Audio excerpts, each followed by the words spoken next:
রাধারানী হাসিল।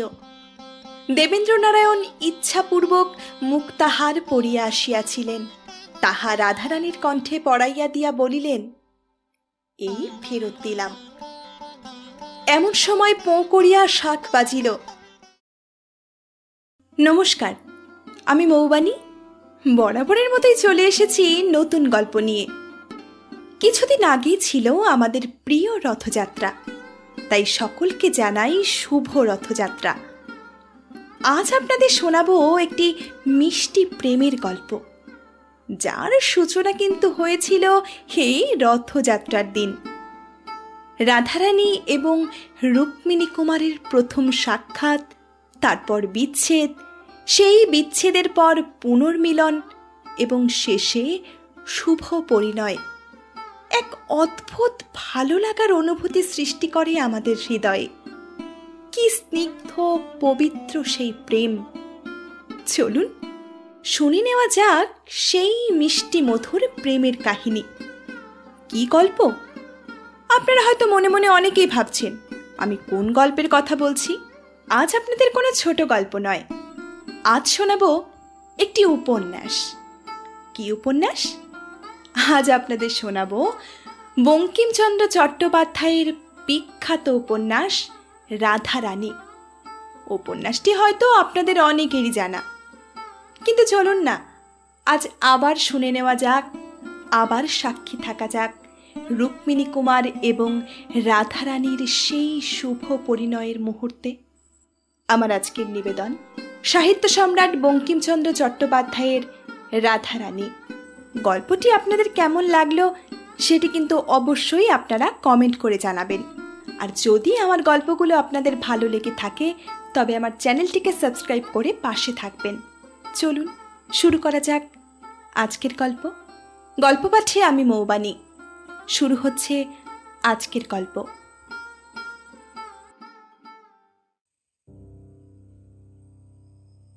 রাধারানী নামে এক বালিকা মাহেশে রথ দেখিতে গিয়াছিল। বালিকার বয়স 11 পরিপূর্ণ হয় নাই। তাহাদিগের অবস্থা পূর্বে ভালো ছিল, বড় মানুষের মেয়ে। কিন্তু তাহার পিতা নাই। তাহার মাতার সঙ্গে একজন জ্ঞাতির একটি মোকদ্দমা হয়, সর্বস্ব লইয়া মোকদ্দমা। মোকদ্দমাটি বিধবা হাইকোর্টে হারিল। সে হারিবা মাত্র ডিক্রিদার জ্ঞাতি ডিক্রি জারি করিয়া ভদ্রাসন হইতে উহাকে বাহির করিয়া দিল। প্রায় 10 লক্ষ টাকার সম্পত্তি ডিক্রিদার সকলই লইল।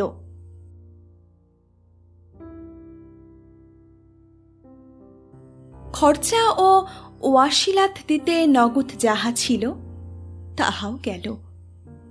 রাধারানীর মাতা অলঙ্কারা দিয়ে বিক্রয় করিয়া প্রিভি কাউন্সিলে একটি আপিল করিল, কিন্তু আর আহারের সংস্থান রহিল না। বিধবা একটি কুটিরে আশ্রয় লইয়া কোনো প্রকারে শারীরিক পরিশ্রম করিয়া দিনপাত করিতে লাগিল। রাধারানীর বিবাহ দিতে পারিল না।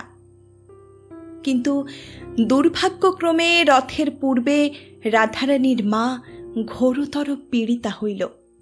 যে কায়িক পরিশ্রমে দিনপাত হইত তাহাও বন্ধ হইল। সুতরাং আর আহার চলে না।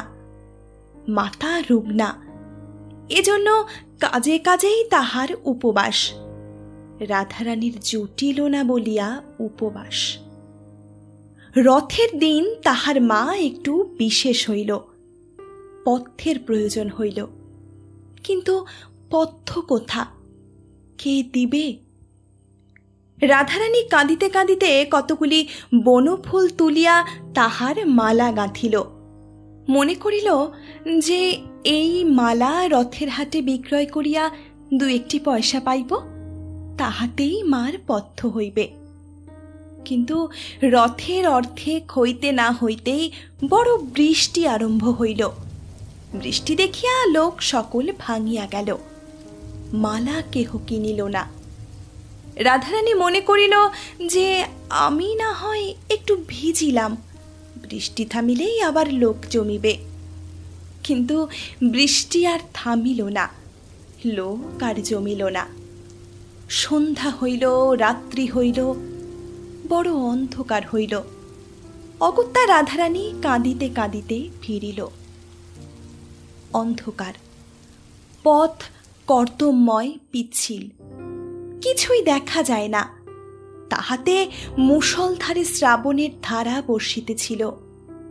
মাতার অন্নাভাব মনে করিয়া তদাপেক্ষাও রাধারানীর চক্ষু বাড়ি বর্ষণ করিতেছিল। রাধারানী কাঁদিতে কাঁদিতে আছাড় খাইতেছিল, কাঁদিতে কাঁদিতে উঠিতেছিল, আবার কাঁদিতে কাঁদিতে আছাড় খাইতেছিল। দুই গণ্ডবিলম্বী ঘন কৃষ্ণ অলকাবলী বহিয়া, কবরী বহিয়া, বৃষ্টির জল পড়িয়া ভাসিয়া যাইতেছিল। তথাপি রাধারানী সেই 1 পয়সার বনফুলের মালা বুকে করিয়া রাখিয়াছিল, ফেলে নাই। এমতো সময়ে অন্ধকারে অকস্মাৎ কে আসিয়া রাধারানীর ঘাড়ের উপর পড়িল। রাধারানী এতক্ষণ উচ্চস্বরে ডাকিয়া কাঁদে নাই, এক্ষুনি উচ্চস্বরে কাঁদিল। যে ঘাড়ের উপর আসিয়া পড়িয়াছিল সে বলিল, কে গা, তুমি কাঁদো? পুরুষ মানুষের গলা, কিন্তু কণ্ঠস্বর শুনিয়া রাধারানীর রোদন বন্ধ হইল। রাধারানীর চেনা লোক নহে, কিন্তু বড় দয়ালু লোকের কথা। রাধারানীর ক্ষুদ্র বুদ্ধিটুকুতে ইহা বুঝিতে পারিল। রাধারানী রোদন বন্ধ করিয়া বলিল, আমি দুঃখী লোকের মেয়ে, আমার কেহ নাই, কেবল মা আছে। সে পুরুষ বলিল, তুমি কোথা গিয়াছিলে? রাধারানী বলিল, আমি রথ দেখিতে গিয়াছিলাম, বাড়ি যাইব, অন্ধকারে বৃষ্টিতে পথ পাইতেছি না। পুরুষ বলিল, তোমার বাড়ি কোথায়? রাধারানী বলিল, শ্রীরামপুর।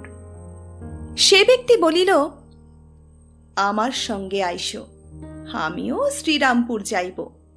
চলো, কোন পাড়ায় তোমার বাড়ি তাহা আমাকে বলিয়া দিও, আমি তোমাকে বাড়ি রাখিয়া আসিতেছি। বড় পিছল, তুমি আমার হাত ধরো, নহিলে পড়িয়া যাইবে। এইরূপে সে ব্যক্তি রাধারানীকে লইয়া চলিল। অন্ধকারে সে রাধারানীর বয়স অনুমান করিতে পারে নাই, কিন্তু কথার স্বরে বুঝিয়াছিল যে রাধারানী বড় বালিকা। এখন রাধারানী তাহার হাত ধরায় হস্তস্পর্শে বুঝিতে পারিল রাধারানী সত্যই বড় বালিকা। তখন সে জিজ্ঞাসা করিল যে, তোমার বয়স কত? 10-11 বছর। তোমার নাম কি? রাধারানী। হ্যাঁ রাধারানী, তুমি ছেলে মানুষ, একলা রথ দেখিতে গিয়াছিলে কেন? তখন সে কথায় কথায় মিষ্ট মিষ্ট কথাগুলি বলিয়া সেই 1 পয়সার বনফুলের মালার সকল কথাই বাহির করিয়া লইল। শুনিল যে মাতার পথ্যের জন্য বালিকা এই মালা গাঁথিয়া রথ হাটে বেচিতে গিয়াছিল, রথ দেখিতে যায় নাই। কিন্তু সে মালা বিক্রয় হয় নাই, এক্ষণেও বালিকার হৃদয় মধ্যে লুক্কায়িত আছে। তখন সে বলিল, আমি এক ছড়া মালা খুঁজিতেছিলাম, আমাদের বাড়িতে ঠাকুর আছেন, তাহাকেই পড়াইব। রথের হাট শীঘ্র ভাঙিয়া গেল, তাই আমি মালা কিনিতে পারি নাই। তুমি মালা বেচো তো আমি কিনি। রাধারানীর আনন্দ হইল, কিন্তু মনে ভাবিল যে আমাকে যে এত যত্ন করিয়া হাত ধরিয়া এ অন্ধকারে বাড়ি লইয়া যাইতেছে, তাহার কাছে দাম লইব কি প্রকারে? কিন্তু তা নহিলে আমার মা খেতে পাবে না, তা নি। এই ভাবিয়া রাধারানী মালাটি সমভি বেহারিকে দিল। সমভি বেহারি বলিল, ইহার দাম 4 পয়সা, এই লও। সমভি বেহারি এই বলিয়া মূল্য দিল। রাধারানী বলিল, কি পয়সা, এ যে বড় বড় ঠেকছে। ডবল পয়সা, দেখিতেছ না 2টা বই দিই নাই। রাধারানী বলিল, তা এ যে অন্ধকারেও চকচক করছে, তুমি ভুলে টাকা দাও নাই তো? না, নূতন কলের পয়সা, তাই চকচক করছে। তা আচ্ছা, ঘরে গিয়ে প্রদীপ ছেলে যদি দেখি যে পয়সা নয়, তখন কিন্তু ফিরাইয়া দিব। তোমাকে সেখানে একটু দাঁড়াইতে হইবে। কিছু পরে তাহারা রাধারানীর মায়ের কুটির দ্বারে আসিয়া উপস্থিত হইল। সেখানে গিয়া রাধারানী বলিল, তুমি ঘরে আসিয়া দাঁড়াও, আমরা আলো জ্বালিয়া দেখি টাকা কি পয়সা। সঙ্গী বলিল, আমি বাহিরে দাঁড়াইয়া আছি, তুমি আগে ভিজা কাপড় ছাড়ো, তারপর প্রদীপ জ্বালিও। রাধারানী বলিল, আমার আর কাপড় নাই, একখানি ছিল, তাহা কাচিতে দিয়াছি, তা আমি ভিজা কাপড়েই সর্বদা থাকি, আমার ব্যায়ামও হয় না, আঁচলটা নিংড়েই পড়িব এখন। তুমি দাঁড়াও, আমি আলো জ্বালি। আচ্ছা। ঘরে তৈল ছিল না, সুতরাং চালের খড় পাড়িয়া চকমকি ঠুকিয়া আগুন জ্বালিতে হইল। আগুন জ্বালিতে কাজেই একটু বিলম্ব হইল। আলো জ্বালিয়া রাধারানী দেখিল, টাকা বটে, পয়সা নহে। তখন রাধারানী বাহিরে আসিয়া আলো ধরিয়া তল্লাশ করিয়া দেখিল, যে টাকা দিয়াছে সে নাই, চলিয়া গিয়াছে। রাধারানী তখন বিষণ্ণ বদনে সকল কথা তাহার মাকে বলিয়া মুখপানে চাহিয়া রহিল। সকাতরে বলিল, মা, এখন কি হবে? মা বলিল, কি হবে বাছা, সে কি আর না জেনে টাকা দিয়েছে? সে দাতা, আমাদের দুঃখ শুনে দান করিয়াছে, আমরাও ভিখারি হইয়াছি, দান গ্রহণ করিয়া খরচ করি। তাহারা এইরূপ কথাবার্তা কহিতেছিল। এমন সময়ে কে আসিয়া তাহাদের কুটিরের আগর ঠেলিয়া বড় শোরগোল উপস্থিত করিল। রাধারানী দ্বার খুলিয়া দিল। মনে করিয়াছিল যে সেই তিনিই বুঝি আবার ফিরিয়া আসিয়াছেন। পোড়া কপাল, তিনি কেন, পোড়ার মুখ কাপুরে মিনসে। রাধারানীর মার কুটির বাজারের অনতি দূরে। তাহাদের কুটিরের নিকটেই পদ্মলোচন সাহার কাপড়ের দোকান। পদ্মলোচন খোদ পোড়ার মুখ কাপুরে মিনসে একজোড়া নূতন কুঞ্জদার শান্তিপুরে কাপড় হাতে করিয়া আনিয়াছিল। এখন দ্বার খোলা পাইয়া তাহা রাধারানীকে দিল। বলিল, রাধারানীর এই কাপড়। রাধারানী বলিল, ও মা, আমার কিসের কাপড়? পদ্মলোচন, সে বাস্তবিক পোড়ার মুখ কিনা তাহা আমরা সবিশেষ জানি না। রাধারানীর কথা শুনিয়া কিছু বিস্মিত হইল। বলিল, কেন? এই যে এক বাবু এখনই আমাকে নগদ দাম দিয়া বলিয়া গেল যে এই কাপড় এখনই ওই রাধারানীকে দিয়া এসো। রাধারানী তখন বলিল, ও মা, সেই গো, সেই, তিনি কাপড় কিনে পাঠিয়ে দিয়েছেন। রাধারানীর পিতার সময় হইতেই পদ্মলোচন ইহাদের কাছে সুপরিচিত। অনেকবারই ইহাদের নিকট যখন সুদিন ছিল, তখন 4 টাকার কাপড়ে শপথ করিয়া 8 টাকা 12.5 আনা আর 2 আনা মুনাফা লইতেন। হ্যাঁ পদ্মলোচন, বলি, সে বাবুটিকে চেনো? পদ্মলোচন বলিল, তোমরা চেনো না? না। আমি বলি তোমাদের কুটুম্ব, তা আমি চিনি না। যাহা হোক, পদ্মলোচন 4 টাকার কাপড় আবার মায়ে মুনাফা 8 টাকা 14.5 আনায় বিক্রয় করিয়াছিলেন। আর অধিক কথা কহিবার প্রয়োজন নাই, তাহা বিবেচনা করিয়া প্রসন্ন মনে দোকানে ফিরিয়া গেলেন। এদিকে রাধারানী প্রাপ্ত টাকা ভাঙাইয়া মার পথ্যের উদ্যোগের জন্য বাজারে গেল। বাজার করিয়া তৈল আনিয়া প্রদীপ জ্বালিল, মার জন্য যৎকিঞ্চিত রন্ধন করিল। স্থান পরিষ্কার করিয়া মাকে অন্ন দিবে, এই অভিপ্রায়ে ঘর ঝাঁটাইতে লাগিল। ঝাঁটাইতে একখানা কাগজ কুড়াইয়া পাইল, হাতে করিয়া তুলিল। এ কি মা? মা দেখিয়া বলিলেন, একখানা নোট। রাধারানী বলিল, তবে তিনি ফেলিয়া গিয়াছেন? মা বলিলেন, হ্যাঁ, তোমাকে দিয়া গিয়াছেন, দেখো তোমার নাম লেখা আছে। রাধারানী বড় ঘরের মেয়ে, একটু অক্ষর পরিচয় ছিল। সে পড়িয়া দেখিল, তাই বটে, লেখা আছে। রাধারানী বলিল, হ্যাঁ মা, এমন লোক কে মা? মা বলিলেন, তাহার নামও নোটে লেখা আছে, পাছে কেহ চোরা নোট বলে, এই জন্য নাম লিখিয়া দিয়া গিয়াছেন। তাহার নাম রুক্মিণী কুমার রায়।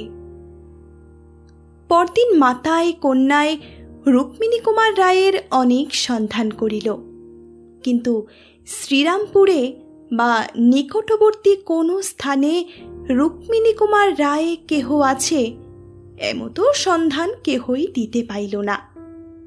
নোটখানি তাহারা ভাঙাইল না, তুলিয়া রাখিল।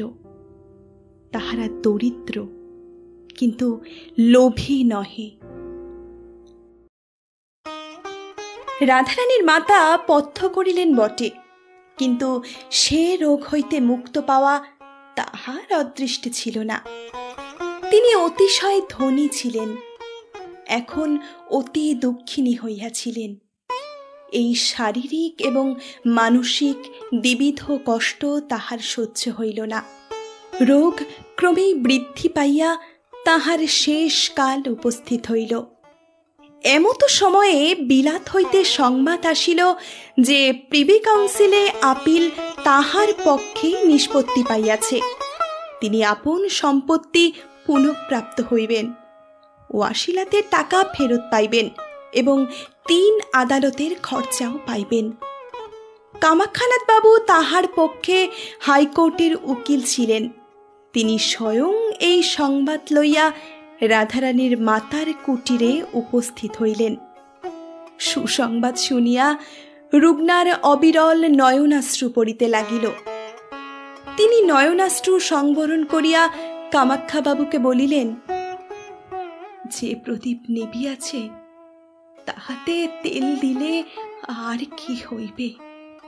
আপনার এ সুসংবাদেও আমার আর প্রাণ রক্ষা হইবে না। আমার আয়ু শেষ হইয়াছে, তবে আমার এই সুখ যে রাধারানী আর অনাহারে প্রাণ ত্যাগ করিবে না, তাই বা কে জানে?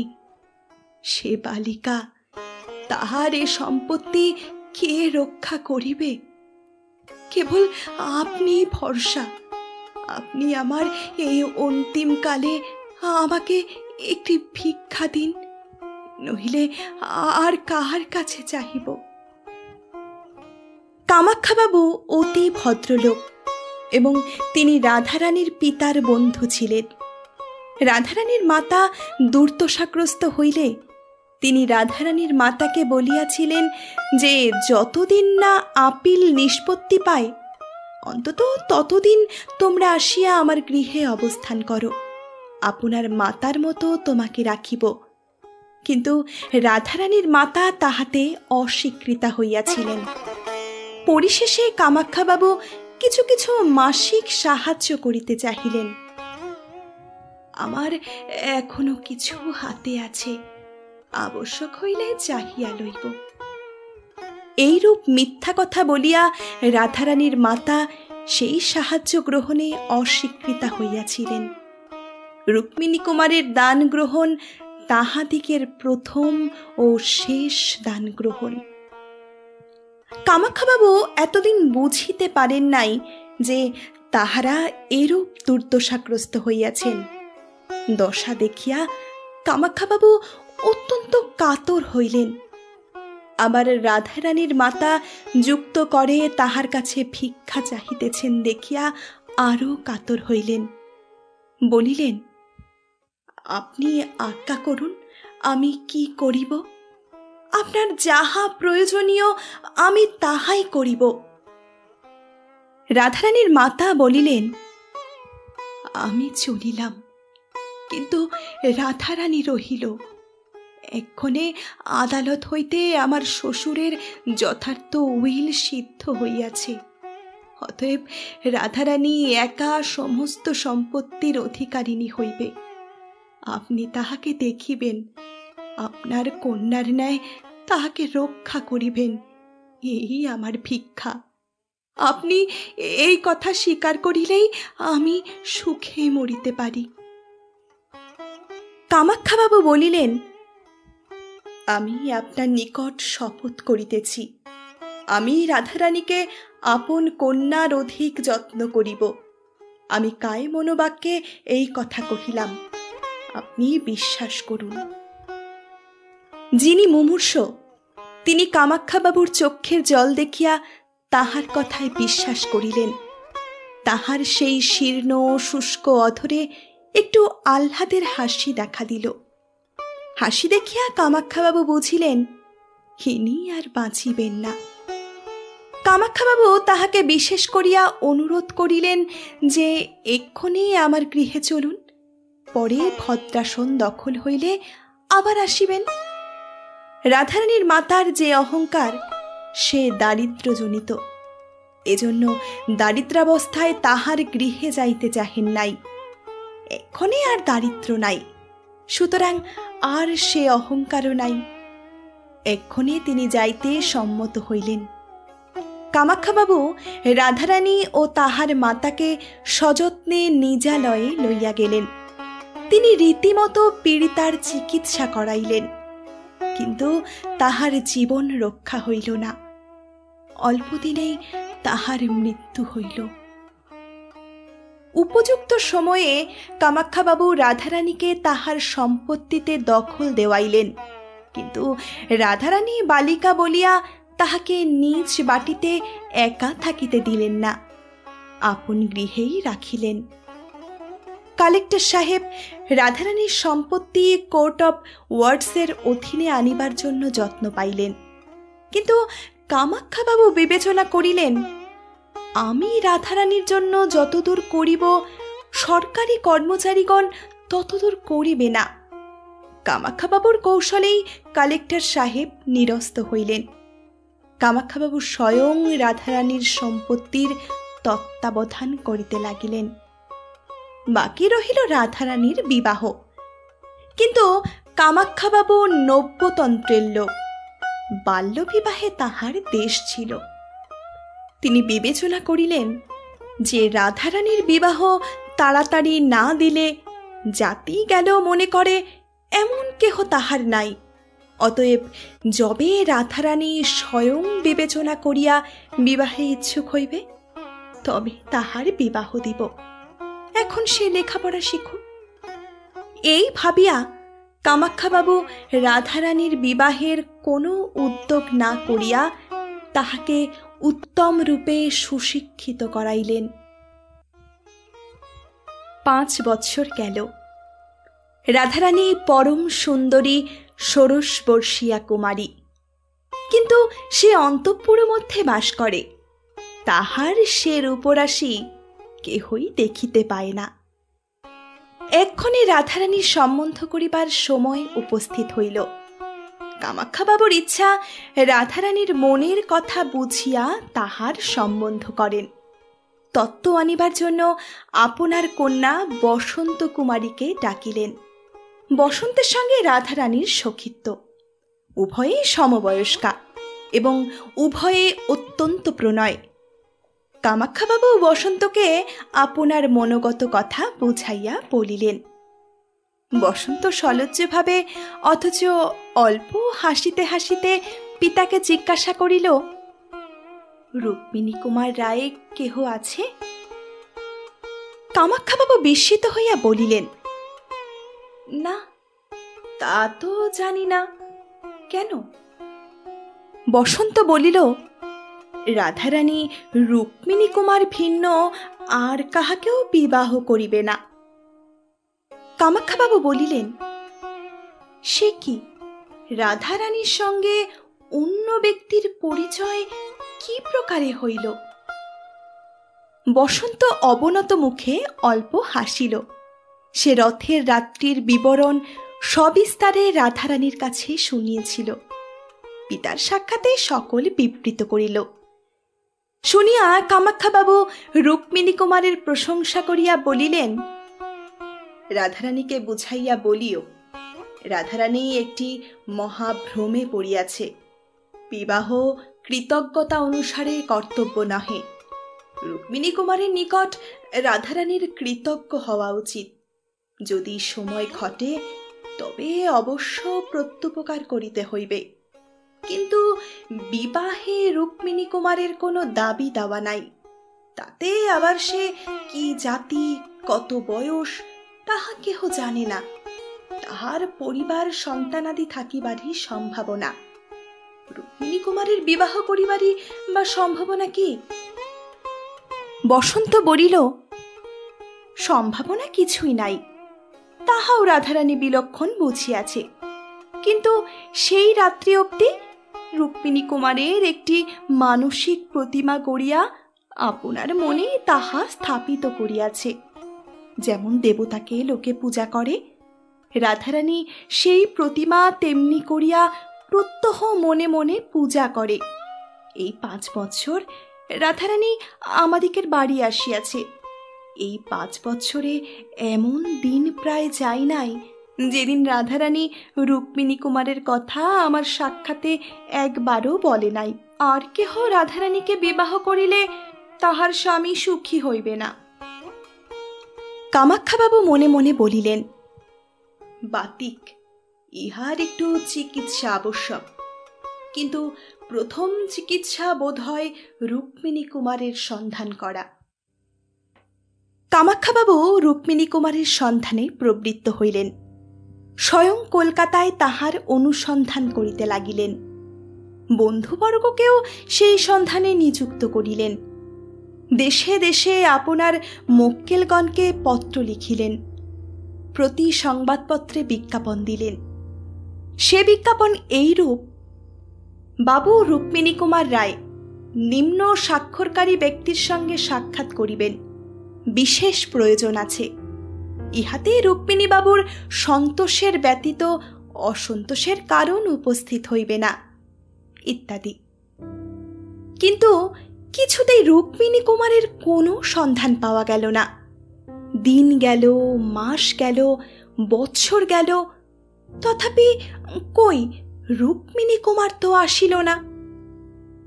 ইহার পর রাধারানীর আর একটি ঘোরতর বিপদ উপস্থিত হইল। কামাখ্যাবাবুর লোকান্তর গতি হইল। রাধারানী ইহাতে অত্যন্ত শোকাতুরা হইলেন। দ্বিতীয়বার পিতৃহীনা হইলেন মনে করিলেন। কামাখ্যাবাবু শ্রাদ্ধাদির পর রাধারানী আপন বাটিতে গিয়া বাস করিতে লাগিলেন এবং নিজ সম্পত্তি তত্ত্বাবধান স্বয়ং করিতে লাগিলেন। কামাখ্যাবাবুর বিচক্ষণতা হেতু রাধারানীর সম্পত্তি বিস্তর বাড়িয়াছিল। বিষয় হস্তে লইয়াই রাধারানী প্রথমেই 2 লক্ষ মুদ্রা গভর্নমেন্টে প্রেরণ করিলেন। তৎসঙ্গে এই প্রার্থনা করিলেন যে এই অর্থে তাহার নিজ গ্রামে একটি অনাথ নিবাস স্থাপিত হোক। তাহার নাম হোক রুক্মিণী কুমারীর প্রাসাদ। গভর্নমেন্টের কর্মচারীগণ প্রস্তাবিত নাম শুনিয়া কিছু বিস্মিত হইলেন, কিন্তু তাহাতে কে কথা কহিবে। অনাথ নিবাস সংস্থাপিত হইল। রাধারানীর মাতা দরিদ্রাবস্থায় নিজ গ্রাম ত্যাগ করিয়া শ্রীরামপুরে কুটির নির্মাণ করিয়াছিলেন। কেননা যে গ্রামে যে ধনী ছিল, সে সহসা দরিদ্র হইলে সে গ্রামে তাহার বাস করা কষ্টকর হয়। তাহাদিগের নিজ গ্রাম শ্রীরামপুর হইতে কিঞ্চিৎ দূর, আমরা সে গ্রামকে রাজপুর বলিব। এক্ষণে রাধারানী রাজপুরেই বাস করিতেন। অনাথ নিবাসও রাধারানীর বাড়ির সম্মুখে রাজপুরেই সংস্থাপিত হইল। নানা দেশ হইতে দীন দুঃখী অনাথ আসিয়া তথায় বাস করিতে লাগিল। 2-1 বৎসর পরে একজন ভদ্রলোক সেই অনাথ নিবাসে আসিয়া উপস্থিত হইলেন। তাহার বয়স 35-36 বৎসর। অবস্থা দেখিয়া অতি ধীর, গম্ভীর এবং অর্থশালী লোক বোধ হয়। তিনি সেই রুক্মিণী কুমার প্রাসাদের দ্বারে আসিয়া দাঁড়াইলেন। রক্ষকগণকে জিজ্ঞাসা করিলেন, এ কাহার বাড়ি? তাহারা বলিল, এ কাহারও বাড়ি নহে, এখানে দুঃখী অনাথ লোক থাকে, ইহাকে রুক্মিণী কুমারের প্রাসাদ বলে। আগন্তুক বলিলেন, আমি ইহার ভেতরে গিয়া দেখিতে পারি? রক্ষকগণ বলিল, দিন দুঃখী লোকেও ইহার ভিতর অনায়াসে যাইতেছে, আপনাকে নিষেধ কি? দর্শক ভেতরে গিয়া সব দেখিয়া প্রত্যাবর্তন করিলেন। বলিলেন, বন্দোবস্ত দেখিয়া আমার বড় আহ্লাদ হইয়াছে। কে এই অন্নসত্র দিয়াছে? রুক্মিণী কুমার কি তাহার নাম?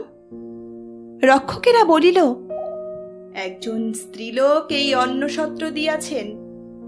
দর্শক জিজ্ঞাসা করিলেন, তবে ইহাকে রুক্মিণী কুমারের প্রাসাদ বলে কেন? রক্ষকেরা বলিল, তাহা আমরা কেহই জানি না। রুক্মিণী কুমার কার নাম? কাহারও নয়। যিনি অন্নসত্র দিয়াছেন তাহার নিবাস কোথায়? রক্ষকেরা সম্মুখে অতি বৃহৎ অট্টালিকা দেখাইয়া দিল। আগন্তুক জিজ্ঞাসা করিতে লাগিল, তোমরা যাহার বাড়ি দেখাইয়া দিলে তিনি পুরুষ মানুষের সাক্ষাতে বাহির হইয়া থাকেন? রাগ করিও না, এখন অনেক বড় মানুষের মেয়ে মেম লোকের মতো বাহিরে বাহির হইয়া থাকে, এই জন্যই জিজ্ঞাসা করিতেছি। রক্ষকেরা উত্তর করিল, ইনি সেরূপ চরিত্রের নন, পুরুষের সম্মুখে বাহির হন না। প্রশ্নকর্তা ধীরে ধীরে রাধারানীর অট্টালিকার অভিমুখে গিয়া তন্মধ্যে প্রবেশ করিলেন।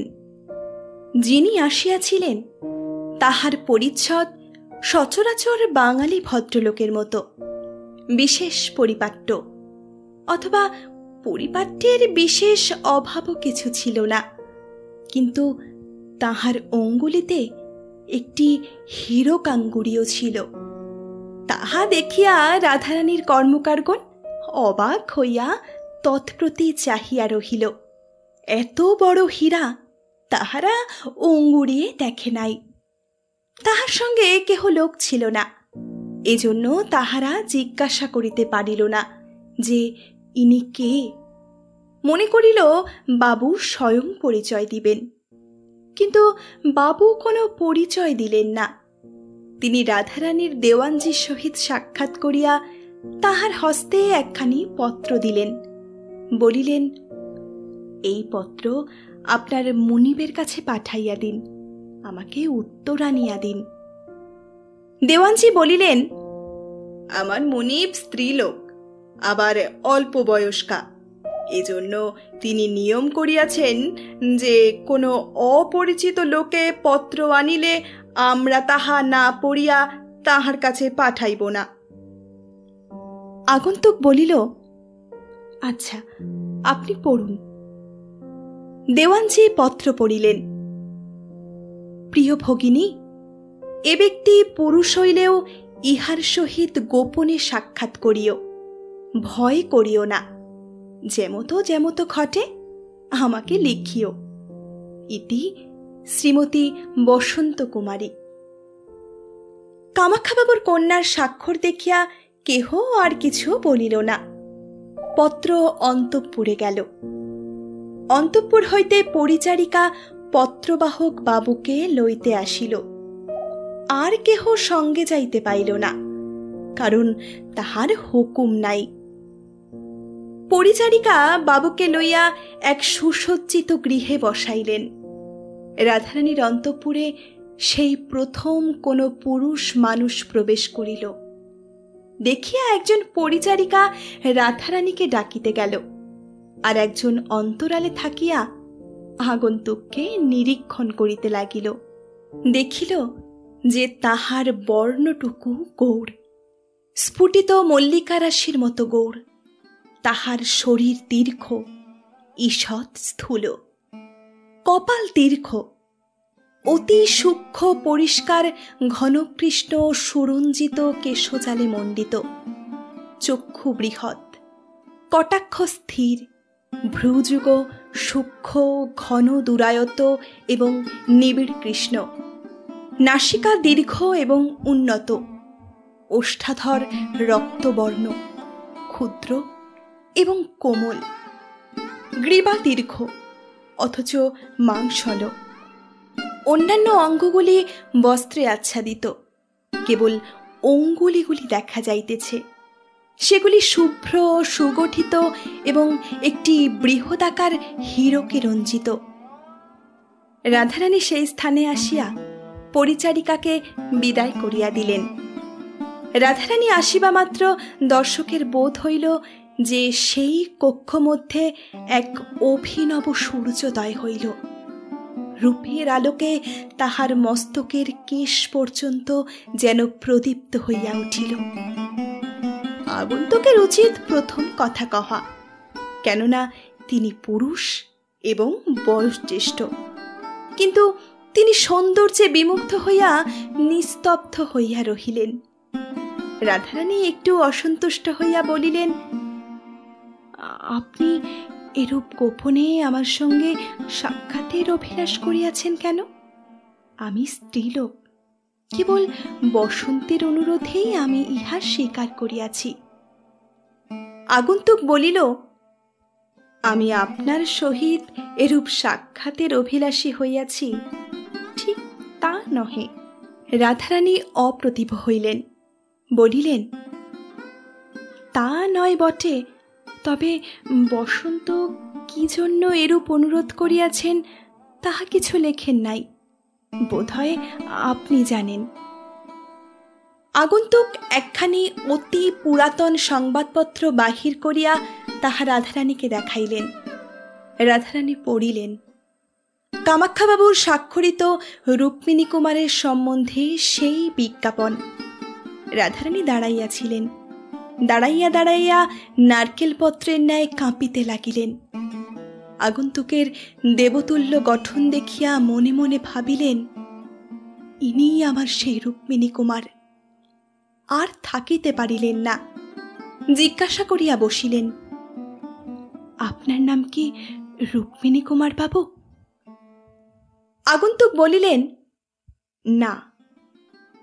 না শব্দ শুনিয়াই রাধারানী ধীরে ধীরে আসন গ্রহণ করিলেন। আর দাঁড়াইতে পারিলেন না, তাহার বুক যেন ভাঙিয়া গেল। আগন্তুক বলিলেন, না, আমি যদি রুক্মিণী কুমার হইতাম তাহা হইলে কামাখ্যাবাবু এ বিজ্ঞাপন দিতেন না, কেননা তাহার সঙ্গে আমার পরিচয় ছিল। কিন্তু যখন এই বিজ্ঞাপন বাহির হয় তখনই আমি ইহা দেখিয়া তুলিয়া রাখিয়াছিলাম। রাধারানী বলিল, যদি আপনার সঙ্গে এই বিজ্ঞাপনের কোনো সম্বন্ধ নাই থাকে, তবে আপনি ইহা তুলিয়া রাখিয়াছিলেন কেন? উত্তরকারী বলিলেন, একটি কৌতুকের জন্য। আজই ৮-১০ বছর হইল আমি যেখানে সেখানে বেড়াইতাম, কিন্তু লোকলজ্জার ভয়ে আপনার নামটা গোপন করিয়া কাল্পনিক নাম ব্যবহার করিতাম। কাল্পনিক নাম রুক্মিণী কুমার। আপনি অত বিমনা হইতেছেন কেন? রাধারানী একটু স্থির হইলেন। আগন্তুক বলিতে লাগিলেন, যথার্থ রুক্মিণী কুমার নাম ধরে এমন কাহাকেও চিনি না। যদি কেহ আমারই তল্লাশ করিয়া থাকে, তাহা সম্ভব নহে। তথাপি কি জানি, ৭-৫ ভাবিয়া বিজ্ঞাপনটি তুলিয়া রাখিলাম, কিন্তু কামাক্ষাবাবুর কাছে আসিতে সাহস হইল না। পরে কামাক্ষাবাবুর শ্রাদ্ধে তাহার পুত্রগণ আমাকে নিমন্ত্রণ করিল, কিন্তু আমি কার্যগতিকে আসিতে পারি নাই। সম্প্রতি সেই ত্রুটির ক্ষমা প্রার্থনার জন্য তাহার পুত্রদিগের নিকট আসিলাম। কৌতুকবশত বিজ্ঞাপনটি সঙ্গেই আনিয়াছিলাম। প্রসঙ্গক্রমে উহার কথা উত্থাপন করিয়া কামাক্ষাবাবুর জ্যেষ্ঠ পুত্রকে জিজ্ঞাসা করিলাম যে এই বিজ্ঞাপন কেন দেওয়া হইয়াছিল। কামাক্ষাবাবুর পুত্র বলিলেন যে রাধারানীর অনুরোধে। আমিও এক রাধারানীকে চিনিতাম। সে এক বালিকা। আমি একদিন দেখিয়া তাহাকে আর ভুলিতে পারিলাম না।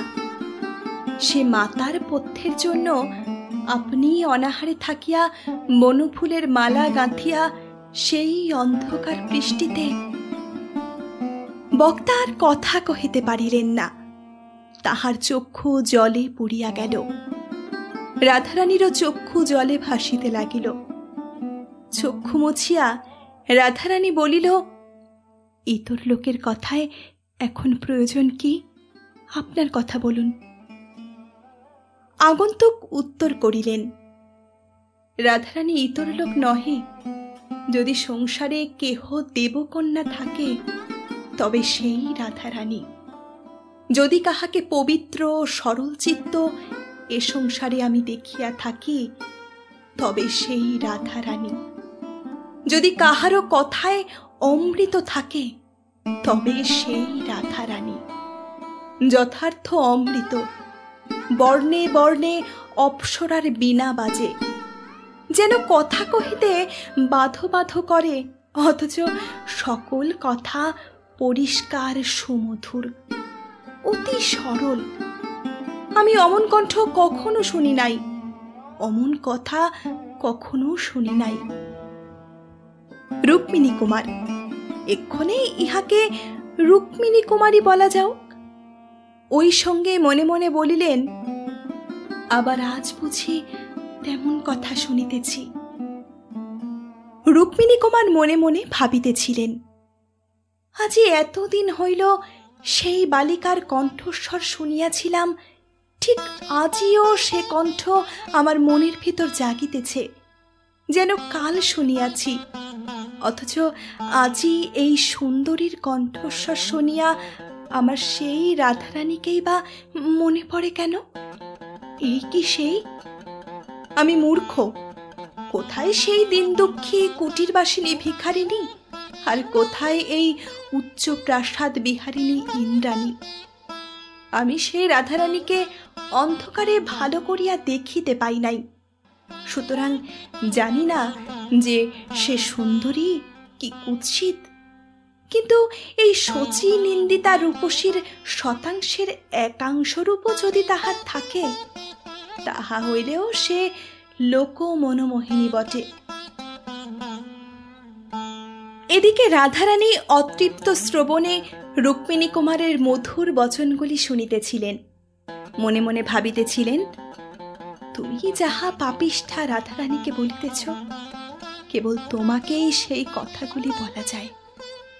তুমি আজ ৮ বছরের পর রাধারানীকে ছলিবার জন্য কোন নন্দনকানন ছাড়িয়া পৃথিবীতে নামিলে? এতদিনে কি আমার হৃদয়ের পূজায় প্রীত হইয়াছ? তুমি কি অন্তর্যামী? নহিলে আমি লুকাইয়া লুকাইয়া হৃদয়ের ভিতরে লুকাইয়া তোমাকে যে পূজা করি, তাহা তুমি কি প্রকারে জানিলে? এই প্রথম দুইজনে স্পষ্ট দিবসালোকে পরস্পরের প্রতি দৃষ্টিপাত করিলেন। দুইজনে দুইজনের মুখপানে চাহিয়া ভাবিতে লাগিলেন, আর এমন আছে কি এই সসাগরা নদ নদী চিত্রিতা জীব সংকুলা পৃথিবী তলে এমন তেজময়, এমন মধুর, এমন সুখময়, এমন চঞ্চল অথচ স্থির, এমন সহাস্য অথচ গম্ভীর, এমন প্রফুল্ল অথচ বৃড়াময়, এমন আর আছে কি? চিরপরিচিত অথচ অত্যন্ত অভিনব, মুহূর্তে মুহূর্তে অভিনব মধুরিমাময়, আত্মীয় অথচ অত্যন্ত পর, চিরবিস্তৃত অথচ অদৃষ্টপূর্ব, কখনো দেখি নাই আর এমন দেখিব না, এমন আর আছে কি? রাধারানী বলিল, বড় কষ্টেই বলিতে হইল, কেননা চক্ষের জল থামে না, আবার সেই চক্ষের জলের ওপর কোথা হইতে পোড়া হাসি আসিয়া পড়ে। রাধারানী বলিল, তা আপনি এতক্ষণ কেবল সেই ভিখারিনীর কথাই বলিলেন, আমাকে যে কেন দর্শন দিয়াছেন তা তো এখনো বলেন নাই। হ্যাঁ গা, এমন করিয়া কি কথা কওয়া যায়? যাহার গলা ধরিয়া কাঁদিতে ইচ্ছা করিতেছে, প্রাণেশ্বর দুঃখিনীর সর্বস্ব চিরবাঞ্ছিত বলিয়া যাহাকে ডাকিতে ইচ্ছা করিতেছে, আবার যাকে সেই সঙ্গে, হ্যাঁ গা, সেই রাধারানী পোড়ার মুখে তোমার কে হয় গা বলিয়া তামাশা করিতে ইচ্ছা করিতেছে, তার সঙ্গে আপনি মশাই দর্শন দিয়াছেন, এই সকল কথা নিয়ে কি কথা কহা যায়? তোমরা 5 জন রসিকা, প্রেমিকা, বাকচতুরা, বয়োধিকা ইত্যাদি ইত্যাদি আছো, তোমরা 5 জন বলো দেখি, ছেলে মানুষ রাধারানী কেমন করে এমন কথা কয় গা? রাধারানী মনে মনে একটু পরিতাপ করিল, কেননা কথাটা একটু ভৎসনার মতো শোনাইল। রুক্মিণী কুমার একটু অপ্রতিভ হইয়া বলিলেন, তাই বলিতেছিলাম, আমি সেই রাধারানীকে চিনিতাম। রাধারানীকে মনে পড়িল, একটু, এতটুকু অন্ধকার রাত্রে জোনাকির ন্যায় একটু আশা হইল যে যদি এই রাধারানী আমার সেই রাধারানী হয়। তোমার রাধারানী? রাধারানী ছল করিয়া চুপি চুপি এই কথাটি বলিয়া মুখ নত করিয়া ঈষৎ ঈষৎ হাসিল। হ্যাঁ গা, না হেসে কি থাকা যায়? তোমরা আমার রাধারানীর নিন্দা করিও না। রুক্মিণী কুমারও মনে মনে ছল ধরিল, এ তুমি বলে কেন? এ কে? প্রকাশ্যে বলিল, আমারই রাধারানী। আমি এক রাত্রি মাত্র তাহাকে দেখিয়াছি বা কেমন করিয়া বলি, এই 8 বছরেও তাহাকে ভুলি নাই। আমারই রাধারানী। রাধারানী বলিল, হোক আপনারই রাধারানী। রুক্মিণী বলিতে লাগিলেন, সেই ক্ষুদ্র আশায় আমি কামাখ্যা বাবুর জ্যেষ্ঠ পুত্রকে জিজ্ঞাসা করিলাম, রাধারানী কে? কামাখ্যা বাবুর পুত্র সবিস্তারে পরিচয় দিতে বোধহয় অনিচ্ছুক ছিলেন, কেবল বলিলেন, আমাদিগের কোনো আত্মীয়ের কন্যা। যেখানে তাহাকে অনিচ্ছুক দেখিলাম সেখানে আর অধিক পীড়াপিড়ি করিলাম না, কেবল জিজ্ঞাসা করিলাম, রাধারানী কেন রুক্মিণী কুমারের সন্ধান করিয়াছিলেন তা শুনিতে পাই কি? যদি প্রয়োজন হয় তো বোধ করি আমি কিছু সন্ধান দিতে পারি। আমি এই কথা বলিলে তিনি বলিলেন, কেন রাধারানী রুক্মিণী কুমারকে খুঁজিয়াছিলেন তাহা আমি সবিশেষ জানি না, আমার পিতৃ ঠাকুর জানিতেন, বোধ করি আমার ভগিনীও জানিতে পারেন। যেখানে আপনি সন্ধান দিতে পারেন বলিতেছেন, সেখানে আমার ভগিনীটিকে জিজ্ঞাসা করিয়া আসিতে হইতেছে। এই বলিয়া তিনি উঠিয়া গেলেন। প্রত্যাগমন করিয়া তিনি আমাকে যে পত্র দিলেন সে পত্র আপনাকে দিয়াছি। তিনি আমাকে সেই পত্র দিয়া বলিলেন, আমার ভগিনী সবিশেষ কিছু ভাঙিয়া চুরিয়া বলিলেন না, কেবল এই পত্র দিলেন, আর বলিলেন যে এই পত্র লইয়া তাহাকে স্বয়ং রাজপুরে যাইতে বলুন। রাজপুরে যিনি অন্নসত্র দিয়াছেন তাহার সঙ্গে সাক্ষাৎ করিতে বলিবেন। আমি সেই পত্র লইয়াই আপনার কাছে আসিয়াছি। কোনো অপরাধ করিয়াছি কি? রাধারানী বলিল, জানি না, বোধ হয় যে আপনি মহাভ্রমে পতিত হইয়া এখানে আসিয়াছেন। আপনার রাধারানী কে তাহা আমি চিনি না, বলিতে পারিতেছি না। সে রাধারানীর কথা কি তা শুনিলে বলিতে পারি, আমা হইতে তাহার কোনো সন্ধান পাওয়া যাইবে কিনা। রুক্মিণী সেই রথের কথা সবিস্তারে বলিলেন, কেবল নিজতত্ত্ব অর্থ বস্ত্রের কথা কিছু বলিলেন না। রাধারানী বলিলেন, স্পষ্ট কথা মার্জনা করিবেন। আপনাকে রাধারানীর কোনো কথা বলিতে সাহস হয় না, কেননা আপনাকে দয়ালু লোক বোধ হইতেছে না। যদি আপনি সেরূপ দয়ার্দ্র চিত্র হইতেন, তাহা হইলে আপনি যে ভিখারি বালিকার কথা বলিলেন, তাহাকে অমন দুর্দশাপন্ন দেখিয়া অবশ্য তাহার কিছু আনুকূল্য করিতেন। কই, আনুকূল্য করার কথা তো কিছু আপনি বলিলেন না। রুক্মিণী কুমার বলিলেন, আনুকূল্যও বিশেষ কিছুই করিতে পারি নাই। আমি সেদিন নৌকাপথে রথ দেখিতে আসিয়াছিলাম, পাছে কেহ জানিতে পারে, এই জন্য ছদ্মবেশে রুক্মিণী কুমার রায় পরিচয়ে লুকাইয়া আসিয়াছিলাম।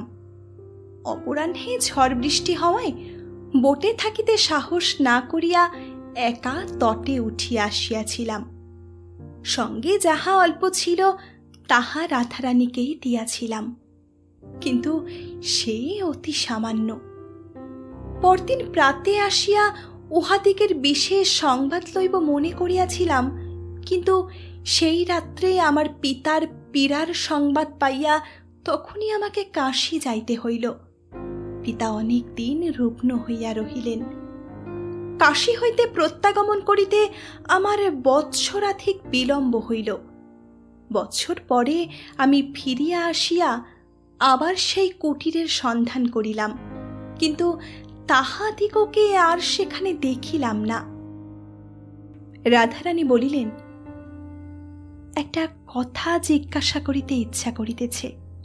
বোধ হয় সে রথের দিন নিরাশ্রয়ে বৃষ্টি বাদলে আপনাকে সেই কুটিরেই আশ্রয় লইতে হইয়াছিল। আপনি কতক্ষণ সেখানে অবস্থিতি করিলেন? অধিকক্ষণ নহে। আমি যাহা রাধারানীর হাতে দিয়াছিলাম তাহা দেখিবার জন্য রাধারানী আলো জ্বালিতে গেল। আমি সেই অবসরে তাহার বস্ত্র কিনিতে চলিয়া আসিলাম। আর কি দিয়ে আসিলেন? আর কি দিব, একখানি ক্ষুদ্র নোট ছিল, তাহাই কুটিরে রাখিয়া আসিলাম। রাধারানী বলিল, নোটখানি ওরূপে দেওয়া বিবেচনা সিদ্ধ হয় নাই। তাহারা মনে করতে পারে আপনি নোটখানা হারাইয়া ফেলিয়াছিলেন। না, আমি পেন্সিলে লিখিয়া দিয়াছিলাম রাধারানীর জন্য।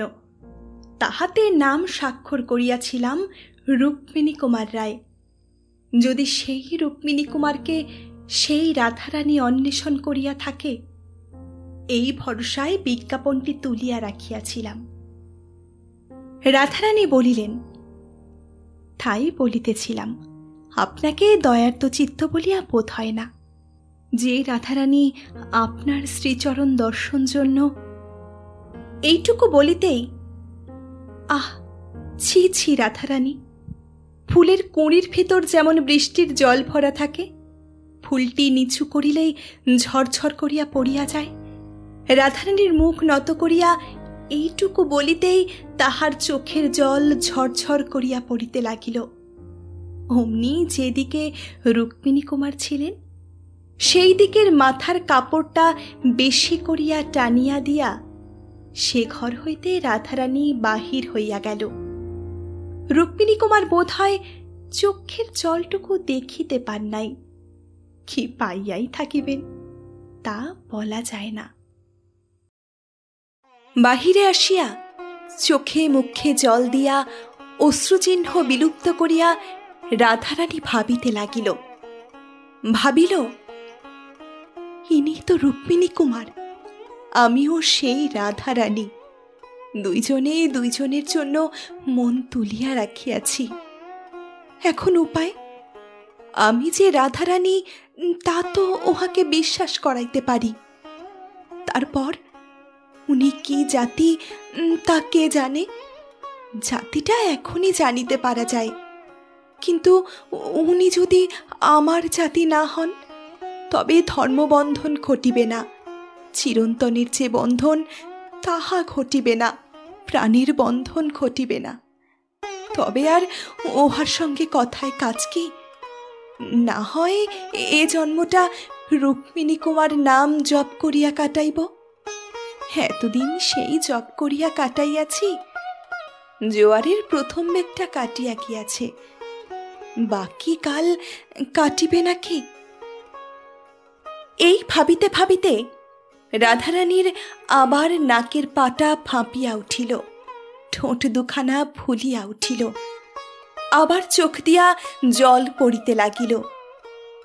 আবার সে জল দিয়া মুখ চোখ ধুইয়া টোয়ালিয়া দিয়া মুছিয়া ঠিক হইয়া আসিল। রাধারানী আবার ভাবিতে লাগিল, আচ্ছা, যদি আমার জাতি হন তাহলেই বা ভরসা কি? উনি তো দেখিতেছি বয়ঃপ্রাপ্ত কুমার, এমন সম্ভাবনা কি? তাহলেনি বা বিবাহিত? না না, তা হইবে না। নাম জপ করিয়া মরি সে অনেক ভালো, সতীন সহিতে পারিব না। তবে এখন কর্তব্য কি? জাতির কথাটা জিজ্ঞাসা করিয়াই কি হইবে? তবে রাধারানীর পরিচয়টা দি, আর উনিকে তাহা জানিয়া লই। কেননা রুক্মিণী কুমার তো ওর নাম নয়, তা তো শুনিলাম। যে নাম জপ করিয়া মরিতে হইবে তা শুনিয়া লই, তারপর বিদায় দিয়া কাঁদিতে বসি। আহ, পোড়ার মুখী বসন্ত, না বুঝিয়া না জানিয়া এ সামগ্রী কেন পাঠাইলি? জানিস নাকি এ জীবন সমুদ্র অমন করিয়া মন্থন করিতে গেলে কাহারও কপালে অমৃত, কাহারও কপালে গরল ওঠে। আচ্ছা, পরিচয়টা তো দি। এই ভাবিয়া রাধারানী যাহা প্রাণীর অধিক যত্ন করিয়া তুলিয়া রাখিয়াছিল তাহা বাহির করিয়া আনিল। সেই নোটখানি বলিয়াছি, রাধারানী তাহা তুলিয়া রাখিয়াছিল। রাধারানী তাহা আঁচলে বাঁধিল। বাঁধিতে বাঁধিতে ভাবিতে লাগিল, আচ্ছা, যদি মনের বাসনা পরিবার মতনই হয় তবে শেষ কথাটা কে বলিবে? এই ভাবিয়া রাধারানী আপনা আপনি হাসিয়া কুটপাট হইল। আহ, ছি ছি ছি, তা তো আমি পারিব না। বসন্তকে যদি আনাইতাম ভালো, উহাকে এখন দুদিন বসাইয়া রাখিয়া বসন্তকে আনাইতে পারিব না? উনি না হয় সে 2 দিন আমার লাইব্রেরি হইতে বই লইয়া পড়ুক না। পড়াশোনা করেন নাকি? ওর জন্যই তো লাইব্রেরি করিয়া রাখিয়াছি। তা যদি 2 দিন থাকিতে রাজি না হন, উহার যদি কাজ থাকে, তবে কি হবে? ওতে আমাতে সে কথাটা কি হবে? ক্ষতি কি? ইংরেজের মেয়ের কি হয়? আমাদের দেশে তাতে নিন্দা আছে, তা আমি দেশের লোকের নিন্দার ভয়ে কোন কাজটাই করি? এই যে 19 বৎসর বয়স পর্যন্ত আমি বিয়ে করলাম না, এতে কে না কি বলে? আমি তো বুড়া বয়স পর্যন্ত কুমারী, তা এ কাজটাও না হয় ইংরেজের মেয়ের মতো হইল। তারপর রাধারানী বিষণ্ণ মনে ভাবিল, তা যেন হলো, তাতেও বড় গোল। মোমবাতিতে গড়া মেয়েদের মাঝখানের প্রথাটা এই যে পুরুষ মানুষেই কথাটা পারিবে। ইনি যদি কথাটা না পারেন, তবে তবে হে ভগবান, বলিয়া দাও, কি করিব? লজ্জাও তুমি করিয়াছ, যে আগুনে আমি পুড়িতেছি তাহাও তুমিই করিয়াছ। এ আগুনে সে লজ্জা কি পড়িবে না? তুমি এই সহায়হীনা অনাথাকে দয়া করিয়া পবিত্রতার আবরণে আমাকে আবৃত করিয়া লজ্জার আবরণ কাড়িয়া লও। তোমার কৃপায় যেন আমি এক দণ্ডের জন্য মুখরা হই। ভগবান বুঝি সে কথাও শুনিলেন। বিশুদ্ধ চিত্তে যাহা বলিবে তাহাই বুঝি তিনি শুনেন। রাধারানী মৃদু হাসিতে হাসিতে গজেন্দ্র গমনে রুক্মিণী কুমারের নিকট আসিয়া উপস্থিত হইলেন।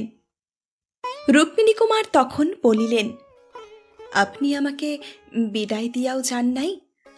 আমি যে কথা জানিবার জন্য আসিয়াছি তাহাও জানিতে পারি নাই, তাই এখনো যাই নাই। আপনি রাধারানীর জন্য আসিয়াছেন তাহা আমারও মনে আছে। এ বাড়িতে একজন রাধারানী আছে সত্য বটে, সে আপনার নিকট পরিচিত হইবে কিনা সেই কথাটা ঠিক করিতে গিয়াছিলাম।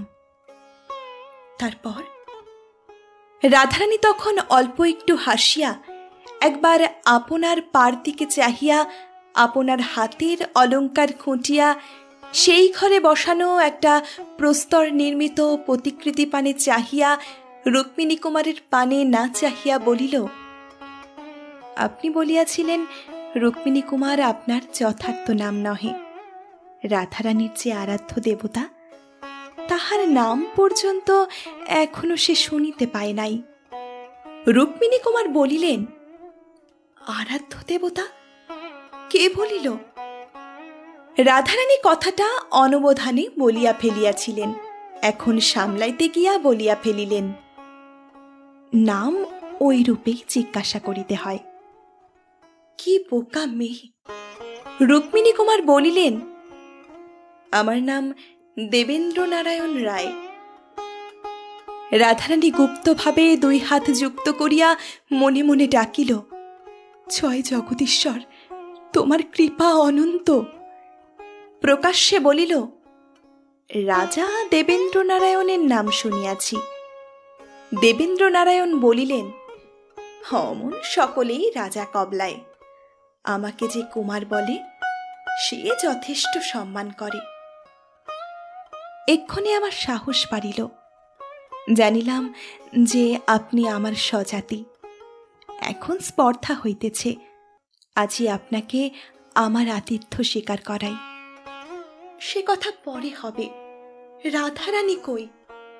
ভোজনের পর সে কথা বলিব। মনে দুঃখ থাকিলে ভোজনে তৃপ্তি হয় না। রাধারানীর জন্য এত দুঃখ কেন? তা জানি না, বড় দুঃখ, 8 বৎসরের দুঃখ, তাই জানি। হঠাৎ রাধারানীর পরিচয় দিতে আমার কিছু সংকোচ হইতেছে। আপনি রাধারানীকে পাইলে কি করিবেন? আর কি করিব, একবার দেখিব। একবার দেখিবার জন্য এই 8 বৎসর এত কাতর? রকম রকমের মানুষ থাকে। আচ্ছা, আমি ভোজনের পরে আপনাকে আপনার রাধারানী দেখাইব। ওই বড় আয়না দেখিতেছে, উহার ভেতর দেখাইব। চাক্ষুষ দেখিতে পাইবেন না। চাক্ষুষ সাক্ষাতেই বা কি আপত্তি?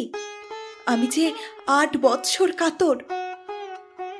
ভেতরে ভেতরে দুইজনে দুইজনকে বুঝিতেছেন কিনা জানি না, কিন্তু কথাবার্তায় এইরূপ হইতে লাগিল।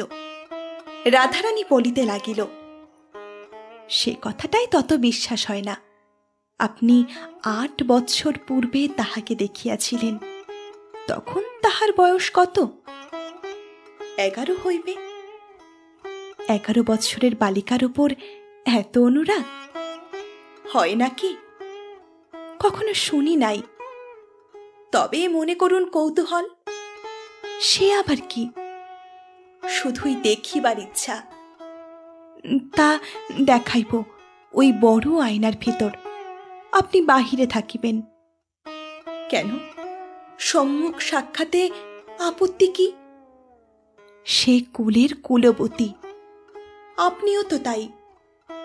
আমার কিছু বিষয় আছে, নিজে তাহার তত্ত্বাবধান করি, সুতরাং সকলের সম্মুখেই আমাকে বাহির হইতে হয়। আমি কাহারও অধীন নই, সে তাহার স্বামীর অধীন। স্বামীর অনুমতি ব্যতীত। স্বামী? হ্যাঁ, আশ্চর্য হইলেন যে? বিবাহিতা? হিন্দুর মেয়ে, 19 বৎসর বয়স, বিবাহিতা নহে? দেবেন্দ্রনারায়ণ অনেকক্ষণ মাথায় হাত দিয়া রহিলেন। রাধারানী বলিলেন, কেন, আপনি কি তাহাকে বিবাহ করিতে ইচ্ছা করিয়াছিলেন? মানুষ কি না ইচ্ছা করে! এরূপ ইচ্ছা রানীজি জানিতে পারিয়াছেন কি? রানীজি কেহ ইহার ভিতর নাই। রাধারানী সাক্ষাতের অনেক পূর্বেই আমার পত্নী বিয়োগ হইয়াছে। রাধারানী আবার যুক্ত করে ডাকিল, জয় জগদীশ্বর, আর ক্ষণকাল যেন আমার এমনই সাহস থাকে। প্রকাশ্যে বলিল, তা শুনিলেন তো, রাধারানী পরস্ত্রী, এখন কি তাহার দর্শন অভিলাষ করেন? করিবই কি? সে কথাটা কি আপনার যোগ্য? রাধারানী আমার সন্ধান করিয়াছিলেন কেন, তাহা এখনো আমার জানা হয় নাই। আপনি রাধারানীকে যাহা দিয়াছিলেন তাহা পরিশোধ করিবে বলিয়া আপনি শোধ লইবেন কি? দেবেন্দ্র হাসিয়া বলিলেন, যা দিয়াছি তাহা পাইলে লইতে পারি। কি কি দিয়াছেন? একখানা নোট। এই নিন। বলিয়া রাধারানী আঁচল হইতে সেই নোটখানি খুলিয়া দেবেন্দ্রনারায়ণের হাতে দিলেন। দেবেন্দ্রনারায়ণ দেখিলেন তাহার হাতে লেখা রাধারানীর নাম সে নোটে আছে। দেখিয়া বলিলেন, এ নোট কি রাধারানীর স্বামী কখনো দেখিয়াছেন? রাধারানী কুমারী, স্বামীর কথাটা আপনাকে মিথ্যা বলিয়াছিলাম। তা সব তো শোধ হইল না। আর কি বাকি? 2টা টাকা আর কাপড়। সব ঋণ যদি এখন পরিশোধ হয়, তবে আপনি আহার না করিয়াই চলিয়া যাইবেন। পাওনা বুঝিয়া লইলে কোন মহাজন বসে? ঋণের সে অংশ ভোজনের পর রাধারানী পরিশোধ করিবে। আমার যে এখনো অনেক পাওনা বাকি। আবার কি? রাধারানীকে মন প্রাণ দিয়াছি, তা তো পাই নাই। অনেক দিন পাইয়াছেন, রাধারানীর মন প্রাণ আপনি অনেক দিন লইয়াছেন, তা সে দেনাটা শোধবোধ হইয়া গিয়াছে। সুদ কিছু পাই না? পাইবেন বই কি। কি পাইব? শুভ লগ্নে সুতহিবুক যোগে এই অধম নারী দেহ আপনাকে দিয়া রাধারানী ঋণ হইতে মুক্ত হইবে। এই বলিয়া রাধারানী ঘর হইতে বাহির হইয়া গেল।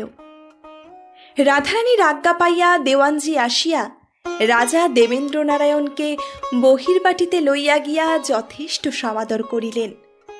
যথাবিহিত সময়ে রাজা দেবেন্দ্রনারায়ণ ভোজন করিলেন। রাধারানী স্বয়ং উপস্থিত থাকিয়া তাহাকে ভোজন করাইলেন। ভোজনান্তে রাধারানী বলিলেন, আপনার নগদ 2টা টাকা ও কাপড় এখনো ধারি। কাপড় পরিয়া ছিঁড়িয়া ফেলিয়াছি, টাকা খরচ করিয়াছি, তাহার ফেরত দিবার জো নাই। তাহার বদলে যাহা আপনার জন্য রাখিয়াছি তাহা গ্রহণ করুন। এই বলিয়া রাধারানী বহুমূল্য হীরকহার বাহির করিয়া দেবেন্দ্রর গলায় পরাইয়া দিতে গেলেন। দেবেন্দ্রনারায়ণ নিষেধ করিয়া বলিলেন, যদি ওইরূপে দেনা পরিশোধ করিবে, তবে তোমার গলায় যে ছড়া আছে তাহাই লইব। রাধারানী হাসিতে হাসিতে আপনার গলার হার খুলিয়া দেবেন্দ্রনারায়ণের গলায় পরাইল। তখন দেবেন্দ্রনারায়ণ বলিলেন, সব শোধ হইল, কিন্তু আমি একটু ঋণী রহিলাম। কিসে? সেই 2 পয়সার ফুলের মালার মূল্য তো ফেরত পাইলাম, তবে মালা ফেরত দিতে আমি বাধ্য। রাধারানী হাসিল। দেবেন্দ্রনারায়ণ ইচ্ছাপূর্বক মুক্তাহার পরিয়া আসিয়াছিলেন, তাহা রাধারানীর কণ্ঠে পড়াইয়া দিয়া বলিলেন, এই ফেরত দিলাম। এমন সময় পোঁ করিয়া শাঁখ বাজিল। রাধারানী হাসিয়া জিজ্ঞাসা করিল, শাঁখ বাজাইল কে? তাহার একজন দাসী চিত্রা উত্তর করিল, আগে আমি। রাধারানী জিজ্ঞাসা করিল, কেন বাজাইলি? চিত্রা বলিল, কিছু পাইব বলিয়া। বলা বাহুল্য যে চিত্রা পুরস্কৃত হইল, কিন্তু তাহার কথাটা মিথ্যা। রাধারানী তাহাকে শিখাইয়া পড়াইয়া দ্বারের নিকট বসাইয়া আসিয়াছিল। তারপরে দুইজনে বিরলে বসিয়া মনের কথা কহিল। রাধারানী দেবেন্দ্রনারায়ণের বিস্ময় দূর করিবার জন্য সেই রথের দিনের সাক্ষাতের পর যাহা যাহা ঘটিয়াছিল, তাহার পিতামহের বিষয় সম্পত্তির কথা, পিতামহের উইল লইয়া মকুদ্দমার কথা, তজ্জন্য রাধারানীর মার দৈন্যের কথা, কামাক্ষাবাবুর আশ্রয়ের কথা, প্রিভি কাউন্সিলের ডিক্রির কথা, কামাক্ষাবাবুর মৃত্যুর কথা সব বলিল। বসন্তের কথা বলিল, আপনার বিজ্ঞাপনের কথা বলিল। কাঁদিতে কাঁদিতে, হাসিতে হাসিতে, বৃষ্টি বিদ্যুতে চাতকী চিরসঞ্চিত প্রণয় সম্ভাষণ পিপাসা পরিতৃপ্ত করিল। নিদাগ সন্তপ্ত পর্বত যেমন বর্ষার বাড়ি ধারা পাইয়া শীতল হয়, দেবেন্দ্রনারায়ণও তেমনি শীতল হইলেন। তিনি রাধারানীকে জিজ্ঞাসা করিলেন, তোমার তো কেহই নাই, কিন্তু এ বাড়ি বড় জনাকীর্ণ দেখিতেছি। রাধারানী বলিল, দুঃখের দিনে আমার কেহ ছিল না, এখন আমার অনেক আত্মীয় কুটুম্ব জুটিয়াছে। আমি এই অল্প বয়সে একা থাকিতে পারি না, এই জন্য যত্ন করিয়া তাহাদিগকে স্থান দিয়া রাখিয়াছি। তাহাদের মধ্যে এমন সম্বন্ধ বিশিষ্ট কেহ আছে যে তোমাকে এই দীন দরিদ্রকে দান করিতে পারে? তাও আছে। তবে তিনি কেন এই শুভ লগ্নযুক্ত সুতহিবুক চোখটা খুঁজুক না? বোধ করি এতক্ষণ সে কাজটা হইয়া গেল। তোমার সঙ্গে রাধারানীর এরূপ সাক্ষাৎ অন্য কোনো কারণে হইতে পারে না, তা এ পুরীতে সকলেই জানে। সংবাদ লইব কি? বিলম্বে কাজ কি? রাধারানী ডাকিল, চিত্রে। চিত্রা আসিল। রাধারানী জিজ্ঞাসা করিল, দিন টিন কিছু ঠিক হইল কি? চিত্রা বলিল, হ্যাঁ, দেওয়ানজি মহাশয় পুরোহিত মহাশয়কে ডাকাইয়াছিলেন। পুরোহিত পরদিন বিবাহের উত্তম দিন বলিয়া গিয়াছেন। দেওয়ানজি মহাশয় বিবাহের উদ্যোগ করিতেছেন। তখন বসন্ত আসিল। কামাক্ষাবাবুর পুত্রেরা এবং পরিবারবর্গ সকলেই আসিল। আর যত বসন্তের কোকিল, সময়ের বন্ধু, যে যেখানে ছিল সকলেই আসিল। দেবেন্দ্রনারায়ণের বন্ধু ও অনুচরবর্গ সকলেই আসিল। বসন্ত আসিলে রাধারানী বলিল, তোমার কি আক্কেল ভাই বসন্ত? বসন্ত বলিল, কি আক্কেল ভাই রাধারানী? যাকে তাকে তুমি পত্র দিয়া পাঠাইয়া দাও কেন? বসন্ত বলিল, কেন, লোকটা কি করেছে বলো দেখি। রাধারানী তখন সকল বলিল। বসন্ত বলিল, রাগের কথা তো বটে, সুদ শুদ্ধ দেনা পাওনা বুঝিয়া নেয় এমন মহাজনকে যে বাড়ি চিনাইয়া দেয়, তার উপর রাগের কথাটাই বটে। রাধারানী বলিল, তাই আজ আমি তোর গলায় দড়ি দিব। এই বলিয়া রাধারানী যে হীরক হার রুক্মিণী কুমারকে পড়াইতে গিয়াছিলেন, তাহা আনিয়া বসন্তের গলায় পড়াইয়া দিলেন। তারপর শুভ লগ্নে শুভ বিবাহ হইয়া গেল।